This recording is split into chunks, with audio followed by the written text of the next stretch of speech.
These are the Daily Tech headlines for Wednesday, October 16th, 2024. I'm Sarah Lane.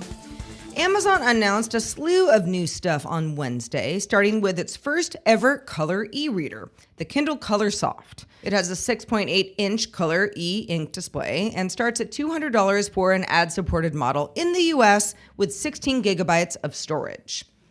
Amazon's new Kindle Paperwhite has a brighter screen, faster page turns, and comes with dark mode.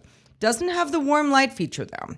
In the US, the base model goes for $140 with ads and 16 gigs of storage. An ad-free version is $160. Then we have the latest Kindle Scribe. That's Amazon's highest-end e-reader and note-taking device with a 10.2-inch display and 300 ppi resolution. It starts at $340 for that base model and includes a stylus for jotting down notes directly on the screen.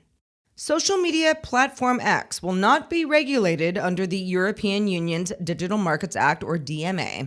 Although X met the user threshold, it didn't qualify as a gatekeeper, meaning that it can avoid the stricter regulations that a company like Google or Meta has to honor. This gives X more operational freedom, avoiding obligations like making messaging services interoperable or offering users greater control over pre-installed software. YouTube announced content credentials built on the C2PA standard to help users know whether videos were captured by a camera or altered using an AI tool. The new feature will attach tamper-resistant metadata to digital content, offering more transparency about where it came from and if it has been modified. The move is part of Google's broader effort to combat misinformation and build trust, or rebuild it. YouTube has added more playback speed controls, which can now be controlled in increments of 0.05 instead of 0.25. You can also build playlists with friends by sharing a link and eventually with a QR code.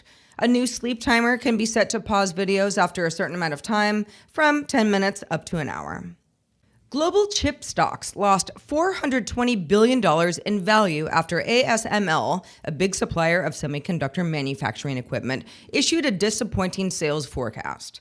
This triggered a decline in shares of major chip makers such as NVIDIA and Taiwan Semiconductor, with ASML itself having its largest one-day market cap drop since 1998.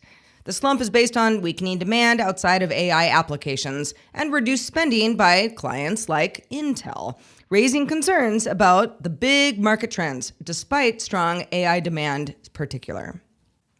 And finally, according to the Bank of Korea, price rises for DRAM have slowed for the second consecutive month.